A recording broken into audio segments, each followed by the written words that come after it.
this and how science is actually speaking about a different race called I forgot the name. What was that word? Neoticus. Okay.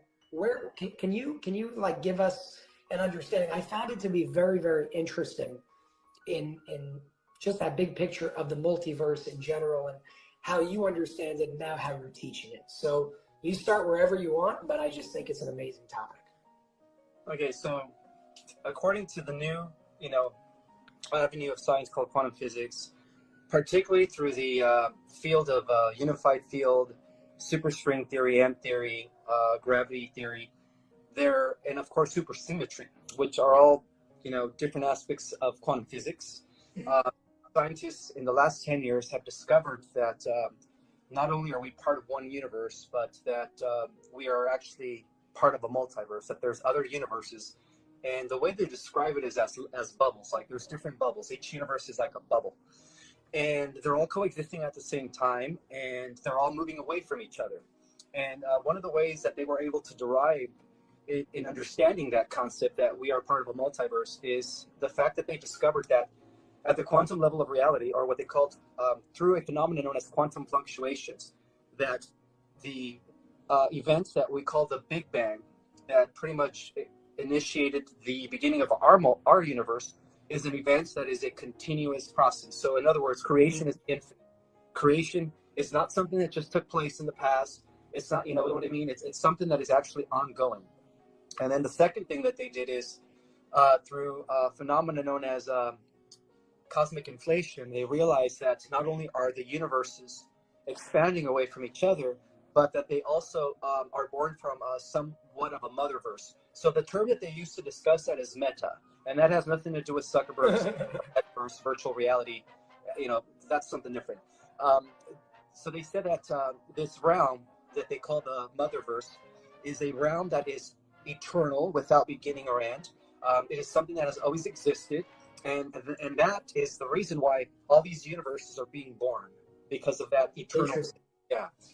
And so that's how I was able to discover that we are part of multiverse. I mean, I knew this 10 years ago when, they were barely kind of exploring the concept. And of course, conventional scientists still don't want to accept it. They still want to make everyone believe that we are part of just one universe, one realm, and one world. So that is currently being overthrown as I speak, because through their laser interferometry satellite antenna, codenamed LISA, they are actually bringing forth evidence that there are other universes. So when this evidence comes to light to the general public, you realize the entire conventional physics is gonna reorganize. It's gonna have to rearrange itself based on the new discoveries. And a lot of it has to do with discovering that we are part of 11 dimensions, but that is just based on the understanding of piercing into the galactic spheres and only perceiving what is known as the 4%. And of course, 6%, they call it dark matter and dark energy. And so this is where my work comes in explaining that there are colonies, that there are life forms in the so-called dark matter and dark energy. It's just reality vibrating at higher frequencies beyond the perceptible or what their scientific instruments can measure. 100%. They used to call that empty space, by the way, and we found out that it's not so empty. It's actually full of infinity, if anything. And even when people speak about 10 dimensions, 11 dimensions, 12 dimensions, because of our language, I think that sounds limited in a way. But each dimension in and of itself, minus the parameters and limitations of language, to my knowledge, is limitless in and of itself. Almost like if I took this pen right here, this pen has a beginning and an end that we perceive. But if I told you, cut this pen in half to a point where the pen will no longer exist, you can't do that. There will always be something to continue cutting in half and half and half and half. And in that way, this pen is actually infinite, even though we perceive it as having a beginning and an end. So there's a question that I want to ask you in the preface before regarding the multiverse as well, because one of the biggest things I speak about, I like to call it the terminology crisis. I think we're all saying the same thing in a different way. And that's the limitation of what causes us to feel like we're divided and separated, because it sounds like we're saying two completely different things. And a perfect example of that is, okay, let's take the Big Bang and let's take creation of this world. this world as we know it today. If you go according to Kabbalah, Kabbalah is not a Jewish thing. It's the mystical side of what many refer to as Judaism, but it's beyond that. It's every religion has like a mystical side. In Islam, they have Sufism. In Judaism, they have the Kabbalah, which is much bigger than any religion in and of itself. So in the Kabbalah, it actually speaks about, and I'm no expert, by the way, this is just from a little bit that I read, a little research that I've done, and some rabbit holes that I've gone through because it interests me. And the deeper I went down, the more I started learning about what they call the light, the vessel, and the shattering of the vessel. Meaning, before we had a physical, tangible world in this world that we experience, there was a point where, because of the law of conservation, which science says energy cannot be created or destroyed, like you said, it's a continuous process. There was never an actual beginning, and there will never actually be an end. But there are like almost creations of new worlds from the energy that was always here, because it's infinite. And what Kabbalah calls the shattering of the vessel is pretty much when the spirit world penetrated into the material world. So spirit became matter. And in that way, the shattering of the vessel was this form of like an explosion of light that never ends. Now, within the continuous creation of creation, that is a point that we can say, okay, this happened, right? But before that, time didn't exist, space didn't exist. There was none of that in the world that we're living in today, like relative to what was happening before. There was no before or after. It didn't even exist. So in that way, when scientists say the Big Bang and Kabbalists, people that study Kabbalah, say the shattering of the vessel, they're saying the same exact thing in completely different words. So that's the terminology crisis. They start like going against each other and say, oh no, you're a heretic and you're this and you're that and you're that.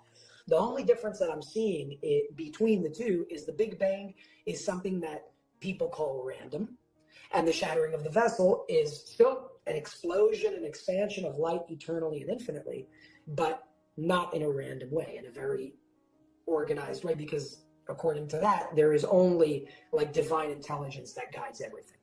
So my question for you with that preface is, on one level, I agree with everything you're saying regarding the multiverse. There's many, many, many different worlds within this ongoing process of creation. But would you say that within, like if we dive deeper, deeper, deeper, deeper down, there's something that connects all there is no all because it's forever, but the infinity of multiverses, and that thing is what we can call like the source that is one in that way, yet we still experience it broken up and fragmented because we experience different worlds. What would your stance be on that? Yeah, well, in esoteric literature is known as the manifest. You know, it's when the unmanifest is considered the world or the existence of eternity, right? Okay. Spirit.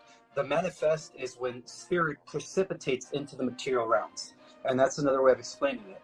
So, due to the fact that everything is energy, and even in the realms of the manifest, it's energy vibrating at different frequencies, and that's what divides the different dimensional spheres. See, it's all one light spectrum that is just vibrating on different frequencies. So that's what separates dimensions.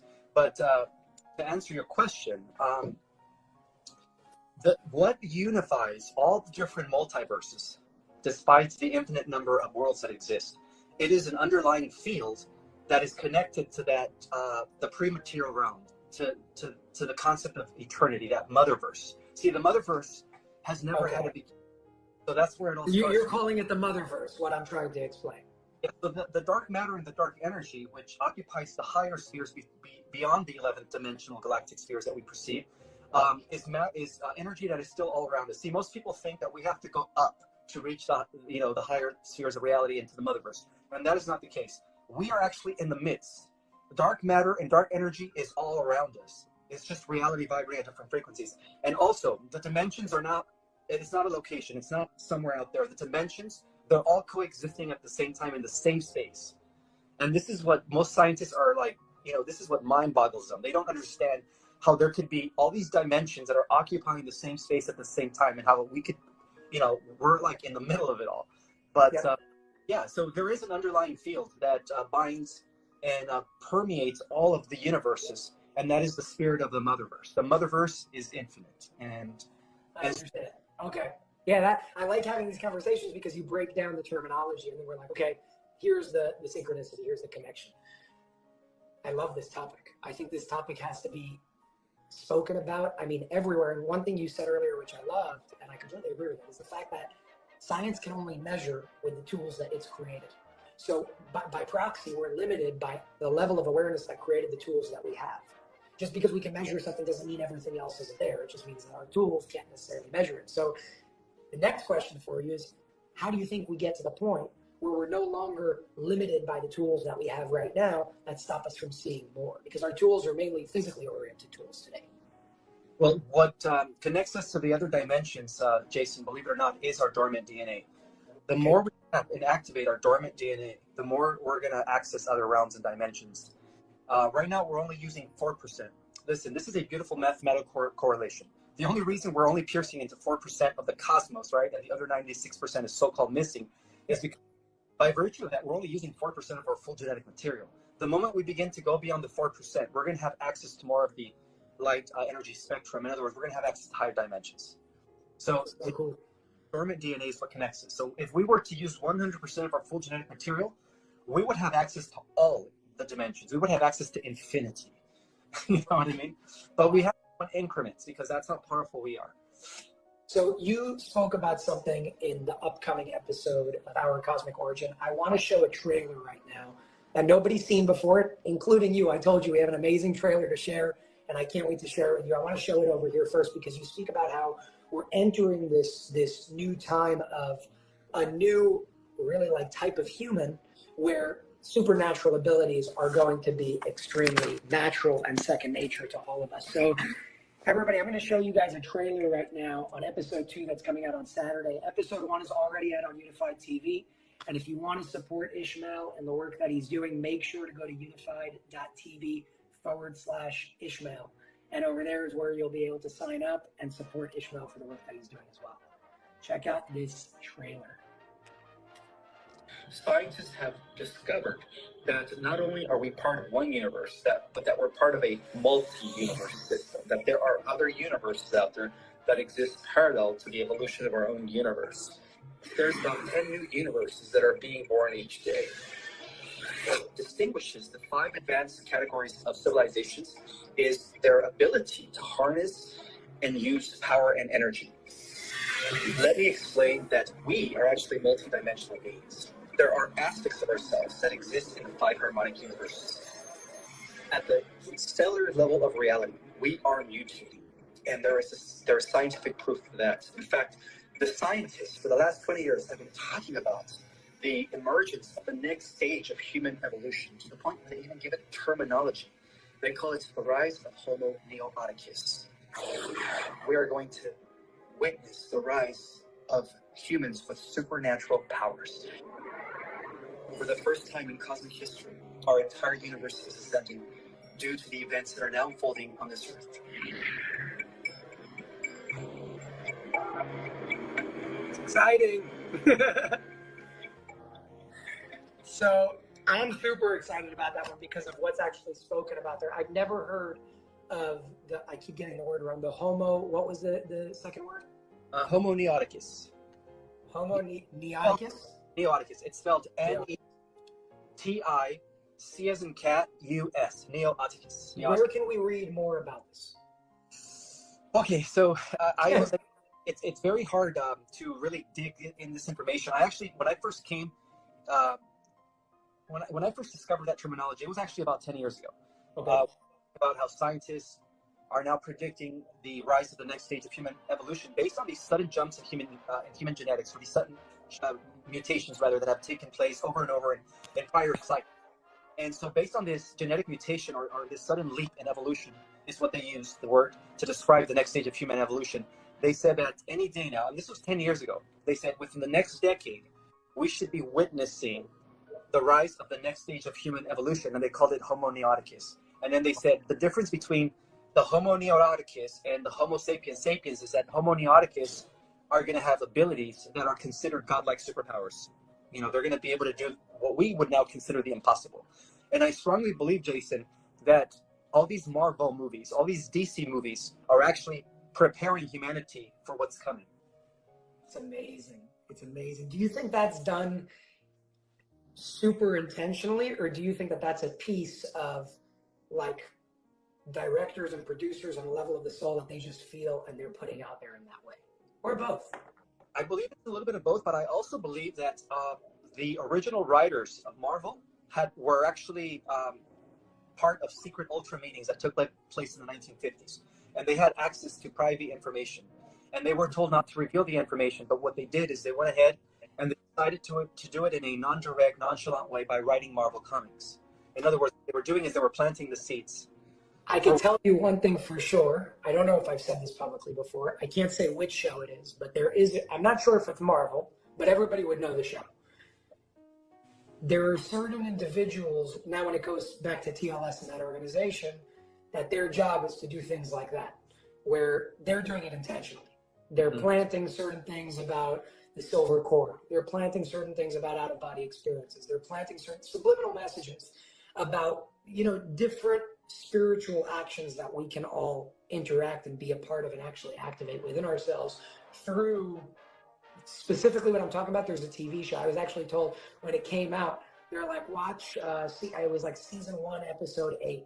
Go watch this show and you'll understand what's going on. It was very funny because it was all about everything having to do with the illusion of time, but tapping into our inner power. Called Shield? Say it again? Does it happen to be called Shield? It's not, but I can't say the name because then you'd know who the producer is, and the producer is a part of the organization. So that's where the anonymity goes, and where that's how they work. It's not like nobody cares for you to know their identity and who they are and what they're doing behind the scenes. There's zero ego involved over there. That's why even like the disclosure suits, you don't know who it is, and it really doesn't matter. And we got to ask ourselves, what does that person have to gain? Not fame, not fortune. What does that person have to gain? If anything, it's an inconvenience for them because now they have to sit down and, I'm asking them questions and doing all these things. So I think when there is no identity attached to a job, that's the most selfless type of work there is, because ego cannot get involved because it's not about you. It's not about attaching to a specific identity. And in my opinion, I think it's noble in a whole different way, Makes sense. I agree. Yeah. Yep. Well, I have a call in a few minutes, so I'm going to have to go. But for the next 5 minutes, there are a few questions that are coming in. I'm going to ask you them and go ahead and answer however you'd like. Okay. Question number 1, what are your thoughts on integrating our multidimensional selves into this time-space reality? What do you think about that? That's a very important question. And I think that I did put out a video about a week ago, how there's like different versions of ourselves that are coexisting simultaneously in other dimensions and different parallel worlds and universes. And the best way to integrate all of that and begin to become aware of yourself in other dimensions and parallel realities is by, going within, integrating by meditation, and asking your higher self to bring forth the rest of your consciousness, or to at least integrate all of your consciousness. Because see, our consciousness right now is fragmented into all these different realities. And so there's only like 1% of our consciousness needed in order to animate your avatar. The other 99% of your consciousness is operating different avatars all at the same time. So by invoking that, by literally using your willpower to invoke all your consciousness to collapse, what you're doing is you're collapsing all the dimensional versions of yourself into a singularity. And if you manage to do so, you're going to be super powerful because you're going to have access to infinite intelligence. So do you think the ultimate goal is really to do what you just said, merge those timelines into one, so you're tapped into, like you said, infinite intelligence, infinite possibilities? Exactly, because in different parallel realities, you have these powers. You are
already came out, and episode 2 is being released this Saturday on October 22nd, I believe is the date.